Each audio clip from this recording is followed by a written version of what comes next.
Hello বন্ধুরা, যদি এমন হয় আপনি সকালে ঘুম থেকে উঠে দেখলেন আপনার পাড়ার প্রতিবেশী কেউ নেই, শুধুমাত্র তাদের বাড়িঘর আসবাবপত্র পড়ে রয়েছে, তখন আপনার কেমন লাগবে? হঠাৎ করে যদি পৃথিবীর সব মানুষ মিলিয়ে যায় তাহলে পৃথিবীতে কি ঘটবে? পৃথিবী কি আদৌ সার্ভাইভ করতে পারবে? পৃথিবীর বাকি জীবজন্তুগুলো কি বেঁচে থাকবে? পৃথিবী কি একবারে হয়ে যাবে নাকি আয়তনে আরো বড় হয়ে যাবে? আজকের ভিডিওতে আমরা এসব কিছু আজব এবং অজানা বিষয় নিয়ে আলোচনা করব। জানতে হলে দেখতে হবে পুরো ভিডিওটি। যদি নতুন হয়ে থাকেন তাহলে সাবস্ক্রাইব করতে পারেন। চলুন শুরু করা যাক।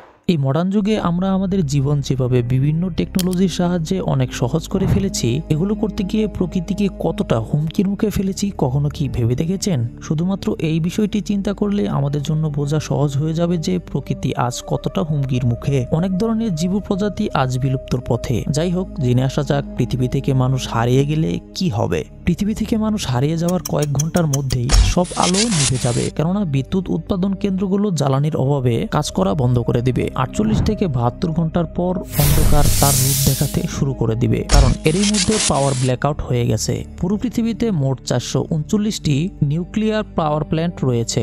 বাংলাদেশের কয়েকদিন আগেই শুরু হওয়া নিউক্লিয়ার পাওয়ার প্ল্যান্ট নিয়ে মোট 440টি পাওয়ার প্ল্যান্ট রয়েছে এই পৃথিবীতে, যা কন্ট্রোল করার জন্য কুলিং টাওয়ারের পানির প্রয়োজন হয়, আর তা তোলা হয় পাম্পের সাহায্যে, যা বিদ্যুতের মাধ্যমেই কিন্তু চলে। আর কারেন্ট ছাড়া নিউক্লিয়ার স্টেশনের তাপমাত্রা অনেক গুণ বেড়ে যাবে, ফলে ইউরেনিয়াম গলে আগুনে পরিণত হয়ে বাড়তে বাড়তে একসময় সেগুলো ছাদ ফেটে বেরিয়ে আসবে, ফলে স্ট্রন্টিয়াম 90 এর পার্টিকেলগুলো বায়ুমণ্ডলে ছড়িয়ে পড়বে, তারপরে মেঘে পরিণত হয়ে যাবে এবং সেই পাওয়ার প্ল্যান্ট থেকে রেডিয়েশন ছড়িয়ে পড়তে শুরু করে দিবে। বন্ধুরা, জেনে রাখা ভালো যে নিউক্লিয়ার রেডিয়েশনের তাপমাত্রা পুনরায় স্বাভাবিক হতে 20,000 বছরেরও বেশি সময় লাগে, যার সবচেয়ে বড় উদাহরণ হলো রাশিয়ার চেরনোবিল, যা 1986 সালে ফেটেছিল, আর সেখানকার অবস্থা আজও বিপজ্জনক। যদি এই 440টি নিউক্লিয়ার পাওয়ার প্ল্যান্ট একসাথে ফেটে যায় তাহলে পৃথিবীতে কোন ধরনের বিপর্যয় আসবে নিশ্চয়ই আন্দাজ করতে পারছেন। আপনি আবার ভাবতে পারেন, সোলার প্যানেল থেকে যে বিদ্যুৎ উৎপাদন হয় সেটি থেকে তো আলো জ্বালানো যাবে। আপনার উদ্দেশ্য বলছি, আমাদের চারপাশে কিন্তু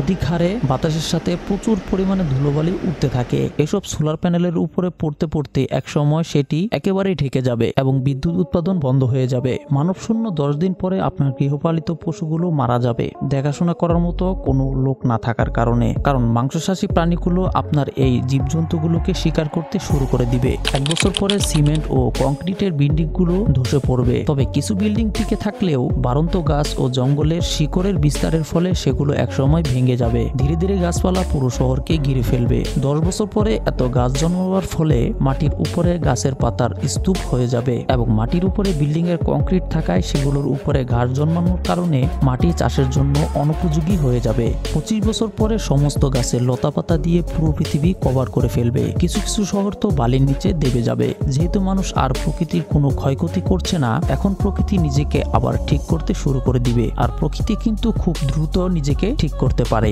এভাবে আরো 500 মিলিয়ন বছর পর আবার আমাদের মতো মানুষ জন্ম নিয়ে প্রকৃতির আবারও 12টা বাজায় ফেলবে। বিজ্ঞানীদের মতে সব ধরনের জীবই সমুদ্র থেকে বিস্তার লাভ করেছে। যেহেতু মানুষ নেই সেহেতু সমুদ্রের কিছু প্রাণী মডিফাই হয়ে একসময় আমাদের মতো মানুষে আবার পরিণত হয়ে যাবে। যদিও আমাদের কারো ধর্ম এগুলো কথা সাপোর্ট করে না, তারপরেও বিজ্ঞানীর কথা এখানে তুলে ধরলাম আর কি। আপনারা আবার কমেন্টে খারাপ কোনো মন্তব্য করবেন না। আমি যা রিসার্চ করে পেয়েছি শুধুমাত্র সেগুলোই আজকে আলোচনা করলাম। এই তো গেল পৃথিবী। আপনি কি জানেন ইতিমধ্যে কৃত্রিম বেবি জন্ম দেওয়ার মেশিন আবিষ্কার হয়ে গেছে? এই বিষয়ে বিস্তারিত জানতে এই ভিডিওটি দেখতে পারেন। তো বন্ধুরা, কেমন লাগলো আজকের ভিডিওটি? যদি ভালো লেগেই থাকে তাহলে একটি লাইক করতে পারেন এবং কমেন্ট খোলা রইল আপনার মতামতের জন্য। আরো এমন ইন্টারেস্টিং ভিডিও পেতে চ্যানেলটিকে সাবস্ক্রাইব করতে পারেন। ধন্যবাদ।